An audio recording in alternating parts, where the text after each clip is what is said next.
Welcome to Cozy Podcast. My mommy Shan. Hey! My sister Ari. Say hi, Ari. Hey. And I'm Anya. Let's go! Hey, this is Shan, mom of the girls. Thank you for checking in. If this is your first time at Cozy Woman Podcast, welcome. It's a very random but frequently posted show. Enjoy what you can when you can. It's for new parents. Y'all are very welcome.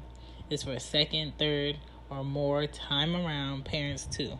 And I did not forget those of you who aren't quite there yet, haven't had your first kid, but you're thinking about it and you're just curious on what it takes to go ahead and survive the kids that you may make. Cool. Since we're all here, let's get into today's episode.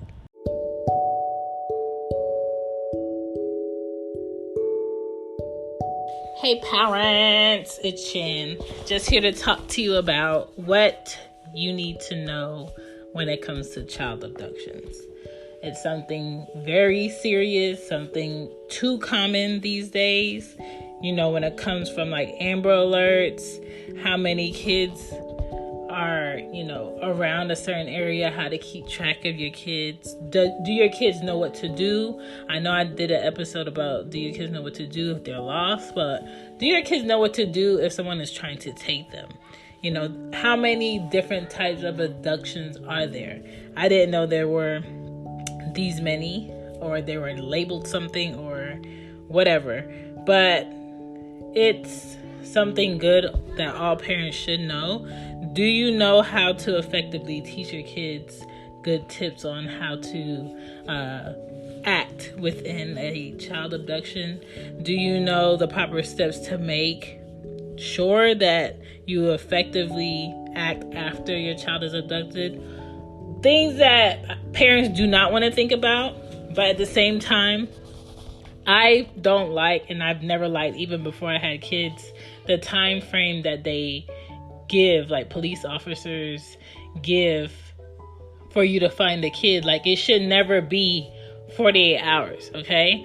I don't care. For anyone missing, it should never be 48 hours. We have child abduction out here. We have sex trafficking, and they don't care how old a person is to sex traffic them. You have so many people just out here doing things spitefully to other people without a thought that you just don't want things to wait. Abduction by a family member, that could be during a divorce, people breaking up. A lot of people, when they break up with a child mother or custody battles, abduction may happen. They may threaten to harm a child, custody disputes, parents not bringing a child back from visits at a designated time that they were court ordered. That can be classified as a child abduction. Parental abduction is child abuse because a child is not property. If you really have no legal rights to your child, for whatever reason, it could be through, domestic reasons, it could be through custody reasons, it could be just emotionally or mentally, you're not supposed to have a child at a certain time of the day, or for whatever reason, that's nobody's business but yours, but you should follow the criteria of what your visit is. Parents do take kids out of the country illegally all the time. International abductions are becoming more common, especially now where you have a lot of parents that may be from a different country and come to the U.S. and have a child that's a U.S. citizen, but they aren't. Sometimes one parent may still be in a different country, and sometimes one parent may be here. People really do not ask for child IDs anywhere. The only time a child ID is probably used is when a child is missing or when a child is lost. But people really don't ask for child IDs. Traveling with my kids, I've known that I would either take their birth certificates with me. I know when I went to Puerto Rico, I took that to identify them just in case anything happened. When I was traveling with them when they were infants. That's something I would take just to be like, hey, this is my kid. But necessarily, you really don't need it. And parents need to know what their parental rights are. You need to know what you are allowed to do. There's a difference between a custodial parent, which is unmarried. When you're unmarried to the father, you're the birth mother. You have the child most of the time. A non-custodial parent, usually the unmarried father who may spend less time with the child. Does that parent have, legal visitation? Does that parent have legitimizing rights? In Georgia, if you are not married to the child's mother, and even if your name is on the birth certificate, but you didn't go to court and legalize, like legitimize that child, you have no legal right to that child. I didn't know that, but I had to learn that through me going to court, back and forth with Aria's dad, which is my 2-year-old's dad. So if he, does want to have visitation and some form of legal say, he would have to legitimize her and go to court, and let's just get the visitation set up. So when you're a parent, you're just learning different things all the time, which is not a problem.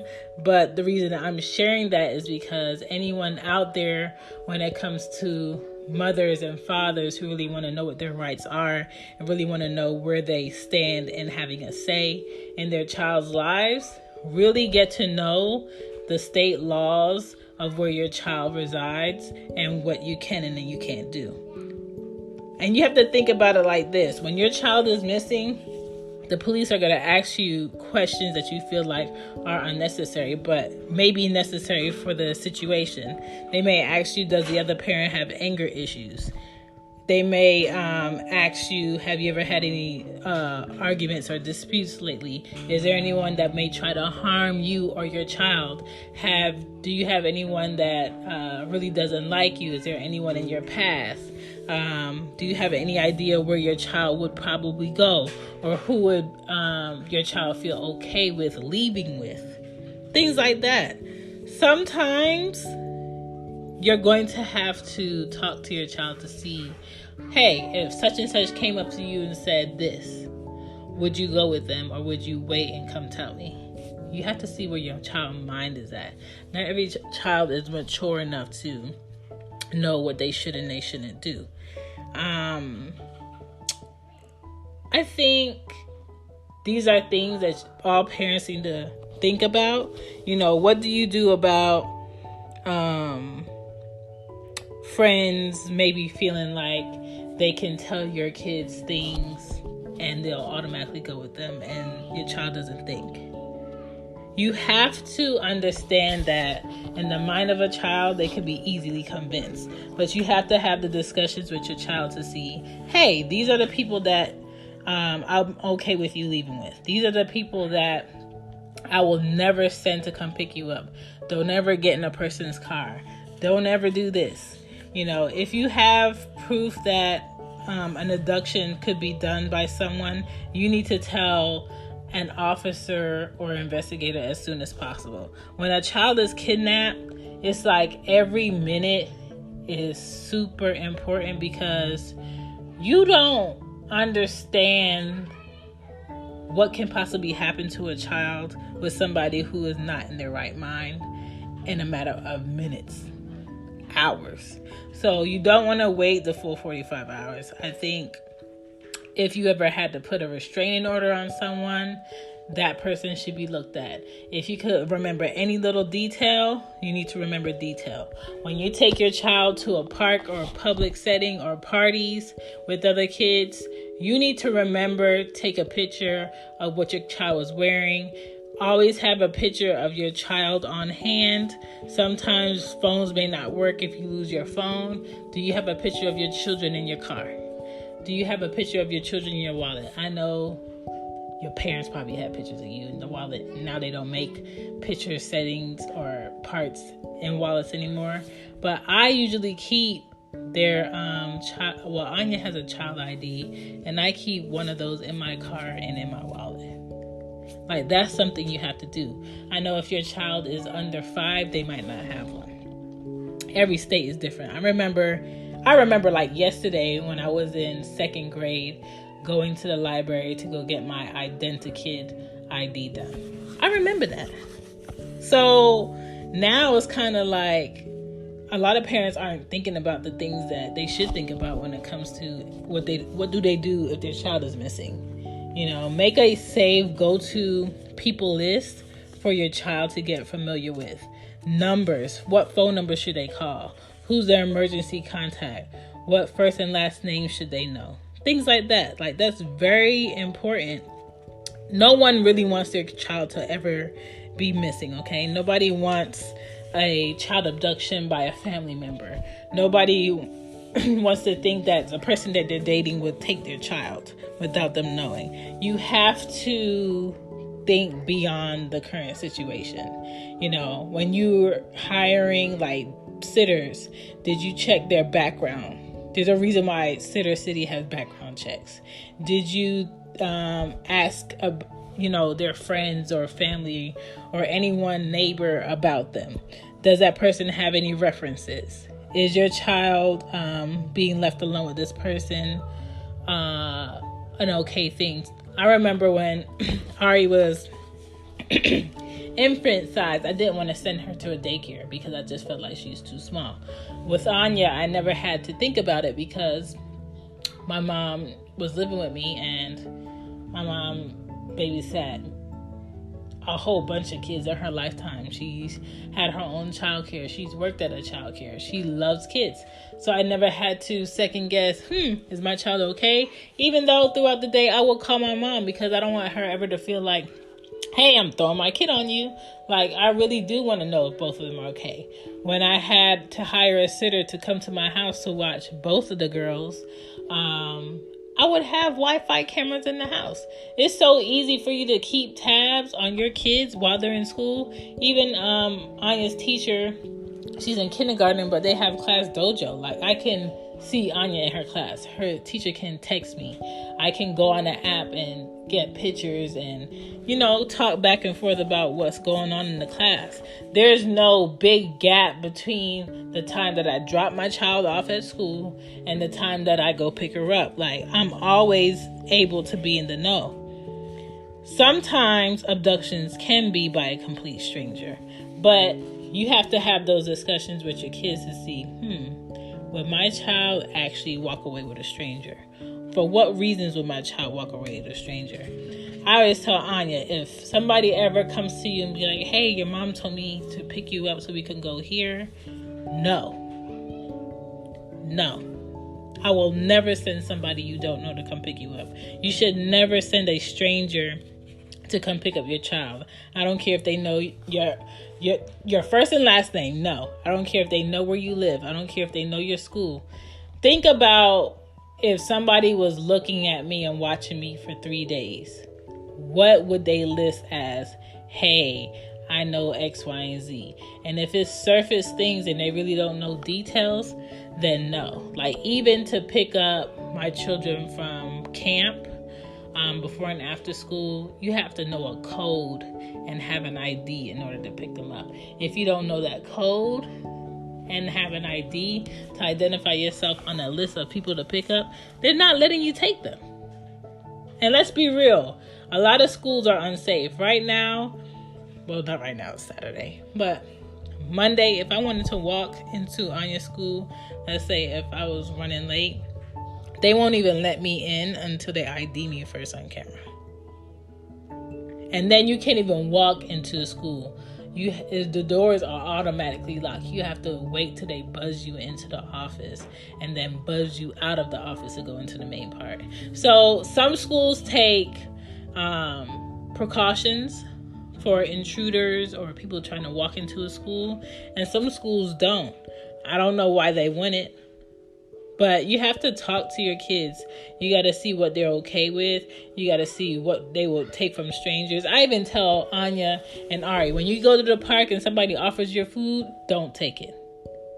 When you go to the park and you see a kid with some food or a drink, don't take it. Come to me first. You don't drink from other kids. Like, I have to tell them all the time because my kids are foodies. Like, they love food. So that's something you should talk to your kids about.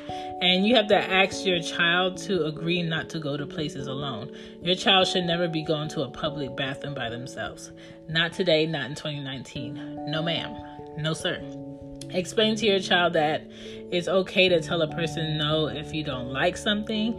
It's okay to tell a person no, thank you, or you're making me uncomfortable. And if a person ever puts their hands on you, to scream at the top of your lungs. Scream. If they try to hold your hand and they're holding you too tight, and I did not say for them to hold your hand and I am not around, you scream and you kick and you say, you want your mom. You want your mom. Help me, somebody, help me. You want your mom. You call as much attention to yourself as you can for people to be like, I don't think that's right. I should go see why this person is taking this child. I should check to see what's going on. You have to set the expectations for your child on what they need to do so they can move around, in more confidence. There's definitely a way for your child to feel confident in being alone by themselves. This is not about, making your child fear people. This is about encouraging your child to play safe, be safe, and be aware of their surroundings. A lot of kids are outside not aware of their surroundings, which is why I refuse to get my 5-year-old a cell phone. I refuse to get her a cell phone when she's 8. I refuse to get her a cell phone when she's 10. Because I feel like when kids have cell phones, especially a lot of these apps like TikTok, I even get stuck watching TikTok at 5:30 a.m. when I'm supposed to be out my bed getting ready and getting the girls ready. So when their eyes are in their phone, anybody can walk up to them. Anybody can grab them. They're not looking about like what's going on across the street. They're not looking around what's going on at the park. They're not looking around what's going on while I'm sitting here at this bus stop by myself. When I leave in the morning, the bus stop for a lot of kids has no lights and it's pitch black. And there's kids standing at a curb waiting for a school bus.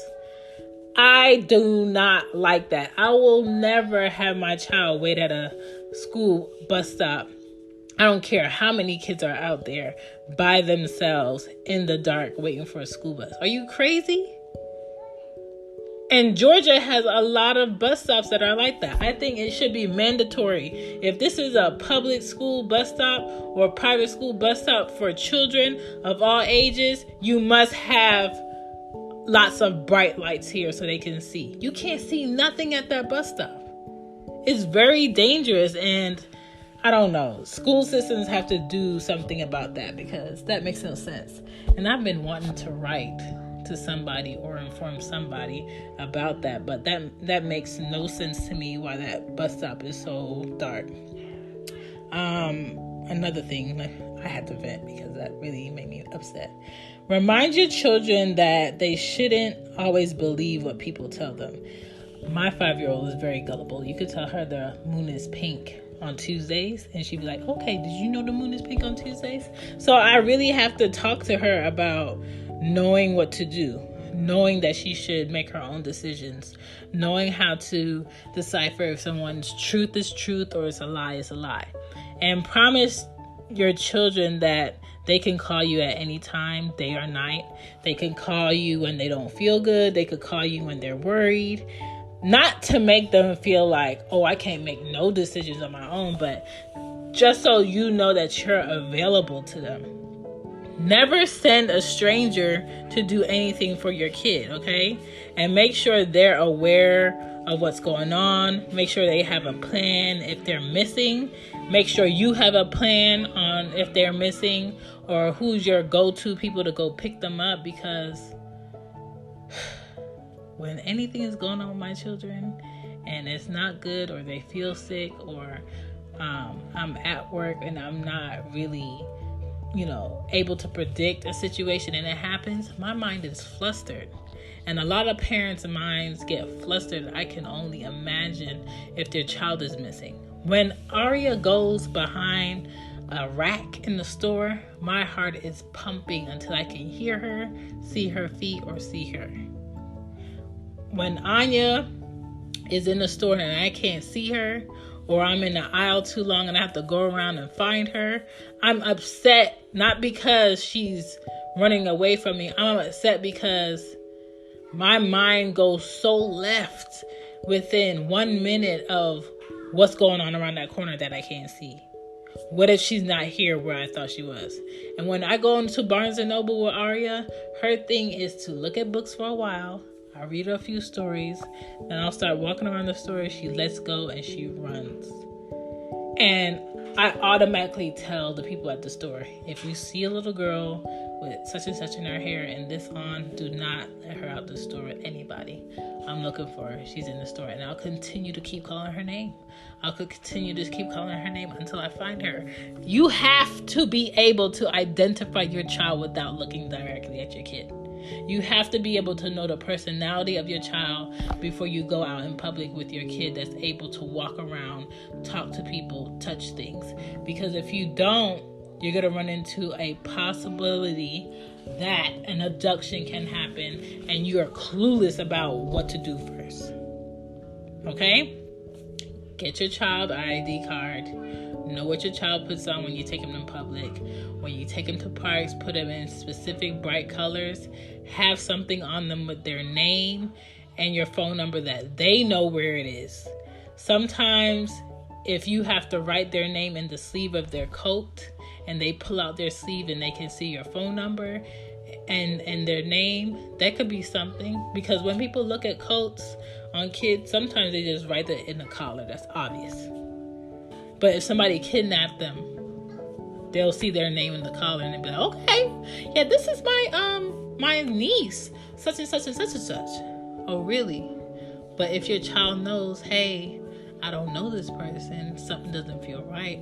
I know my mom writes her number in the sleeve of my coat. When I'm alone, I'll just take out my coat. And when I get a chance, tell somebody, hey, I'm lost. I don't know where I am. I don't know this person. This is my mom's number. Can you call her? Look how much help that is. I know they have like number tattoos for kids. They're not real tattoos, but you could put them on your kids. They have bracelets, but my children don't like to wear jewelry. So that's not an option for me. Watches is not an option for me. Necklace with my number on it is not an option for me. They take off everything when they're comfortable. So I have to be a bit more smart about what I do. But that's my jits for child abductions. Please talk to your kids. Make sure they know your number, where you live. They know what to do if they don't feel comfortable with people. All of that is important. All of that is important. Know your state rights.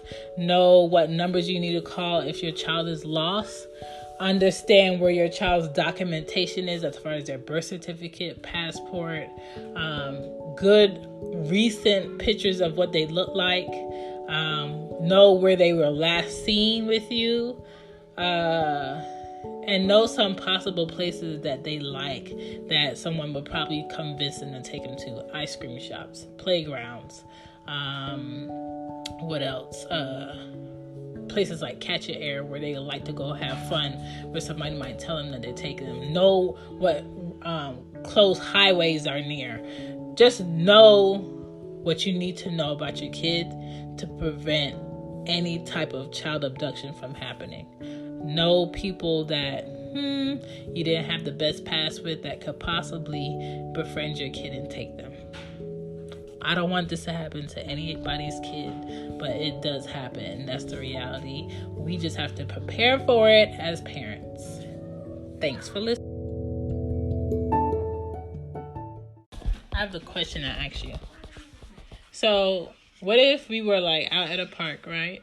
Yeah. And I was like sitting down on another side of the park and somebody came up to you that you never seen before and they say, hey, Anya, your mom told me to take you to my car to go see a puppy. What do? You say no.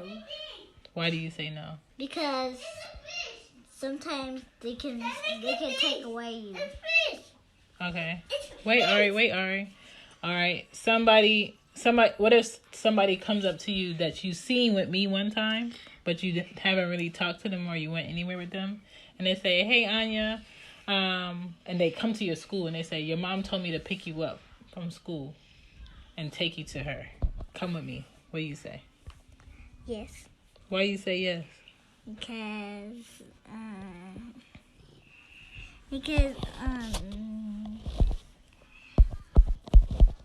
Because what? Why would you say yes to them? Even if you've seen them before, if I don't tell you, "Hey, such and such is going to pick you up today from school," you don't go.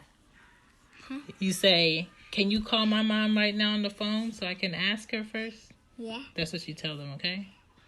Even if you...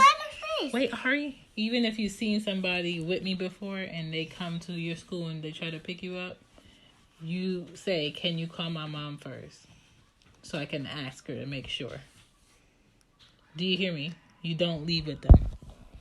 And if, like, the only person I would probably send to your school to pick you up would be Richie or Chrissy or Gigi. Kiki? No, Kiki's not on the list, but Kiki's okay. Kiki's a friend of ours, but I wouldn't send her to go pick you up from school. But those are the people that would pick you up from school. Okay? Also, if somebody had a cute puppy, right? And it was like, you wanna feed my puppy? Come with me and now we can feed my puppy. What do? You ask mommy first. Right. You don't leave with them. What if you went to the bathroom and I was waiting for you outside and somebody came into the bathroom while you're using the bathroom? What do? You say...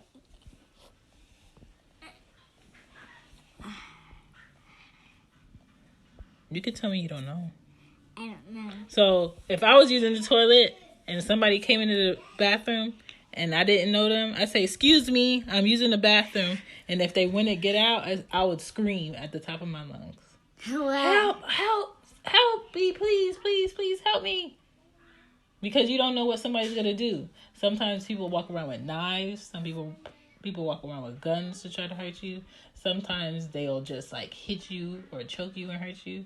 So you have to scream if you feel uncomfortable. If somebody walks up to you and then they try to lift you up, what do? I don't know. You got to scream, Anya. No, I'm serious. Look at me. You have to scream and kick because a lot of people try to pick kids up that they don't know and they try to sell them to other people and you'll never come back home. So you have to kick and scream. You have to try to bite people that try to take you. You have to try to get other people's attention so they could come help you. Scream. And you scream and you say, "Help! Help! Somebody's trying to take me. Help! Somebody's trying to take me." That's what you say. You understand? Same thing. Look. If you was at a park and you was playing and they weren't trying to take you and they were trying to take Ari, you scream for Ari, okay? You scream for help. Somebody's trying to take my sister. Help! Help! Well, you can tell you. Well, if you don't see me, you can't tell me nothing. So you have to scream for somebody else to help you. All right? Okay. You older than Ari, and you. Oh, I got a good idea. What? Call the police. But you don't have no phone though. I can use cell phone. I'm not giving you a cell phone. Stop trying to swindle me for a cell phone. I'm just saying, like, you're Ari's older sister, or somebody trying to take Ari. I need for you to scream for Ari and try to hit them and kick them. You hear me? And you tell Ari to scream. Okay. Scream. And kick and bite. That's the only time you kick and you bite and you hit somebody is when they're trying to take you. Okay? You don't let Ari go with nobody you don't know. Mm-hmm. All right? Only Christy? Chrissy, Gigi, and Richie is okay. But you don't go with anybody else. Bye. Bye. What's so special about Hero Bread's soft, fluffy, and delicious breads, buns, and tortillas? Hero Bread serves up 0 to 1 grams of net carbs, 5 to 11 grams of protein, and high fiber in every delicious serving. Made with natural ingredients, Hero Bread supports gut health, promotes weight management, and helps maintain blood sugar. Hero also drops other limited edition ultra-low net carb goodies like rich flaky croissants and buttery brioche slider rolls. Head to hero.co to shop today.